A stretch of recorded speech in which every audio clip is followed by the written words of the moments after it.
Hey, welcome to season 3. I am so excited that we are diving in and you're listening to episode 1. Now, I want to talk about the one with the real email story. The question that has been coming up in recent weeks in Voxer Coaching Days is, how do I tell a story that doesn't sound fake? And I understand the question because if you're using AI, even if you input your own story, sometimes the way that AI turns that into something that you can use can kind of sound a little fake, to the point where one of my members actually had someone send her an email in response to one that she had sent out saying, I can tell that this was AI. It doesn't sound real at all. So let's talk about how you go about making sure that the stories that you're telling in your emails don't sound fake, and what you can do to be authentic so that you are genuinely connecting with people. Because as the next few years come about and evolve, AI is not going away. It is going to become even more embedded in the way that we run our business and the way that we do life. But the key difference is going to be is, how do you bring in the human element? Because AI is still a machine. It is not a real living, breathing person who has had real living experiences. It is a database of stuff. So when you understand that, and while it's awesome to use AI and it helps you do things a lot faster, you've still got to be able to come in and go, you know what? I don't say things that way, or that story actually sounded better the way that I told it. And that's what I want to help you figure out in this episode. Now, really, it starts by finding stories in your everyday life. And this is exactly what the Story Bank practice is all about. It's what I also cover inside the newsletter Story Bank, right? To help you come up with stories. But the Story Bank practice is the foundation for all of this. And it's how you can ensure that you're telling stories from an authentic way, and remembering that before AI came along, people were reading your emails, right? People were reading your content. Why does that need to change? Now, you can use AI to write the bulk of your content, help you draft and do all of those things. But when it comes to your stories, my biggest tip for you is to actually just tell the story how you would tell it and not worry about inputting it into AI. Now, you can use AI to help you come up with the stories, but in terms of actually telling the stories, if you want things to feel authentic and certainly not sound fake, then just write the story how you would tell it.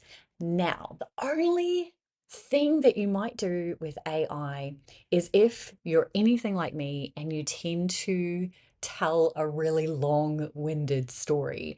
It is something that is just part of my family. My grandfather was a massive storyteller, and it was always an elaborate story. My dad is the same. And so there's just like all this background information that people really don't need to know. So that is the only time that I will actually go and use AI. I will take what I've written and throw it into AI and tell it what the main key point is that I'm actually trying to communicate, and ask it to remove fluff. And then what comes out, I will retell it in the way that I would tell it. So AI might give me a pared down version that probably doesn't sound like me, even though I've trained it. I'm just going to go in and make those tweaks and refinements. And that's how you make sure that you're doing things from an authentic space. So your action step for today is pretty simple. It is to continue to do the Storybank practice, which is to answer the question, what happened today? And to capture those stories.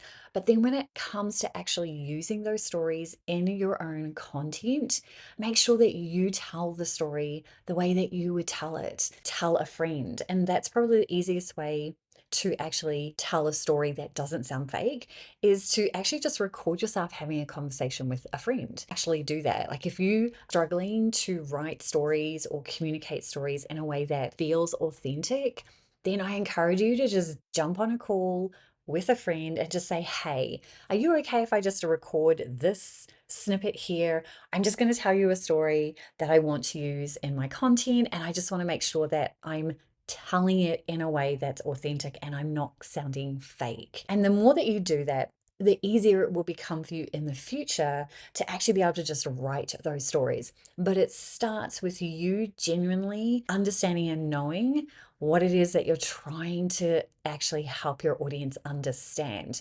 If you don't know that, then it does become a lot harder and your stories will become fake because you don't actually know what it is that you're trying to communicate through that story. So hopefully that's helpful.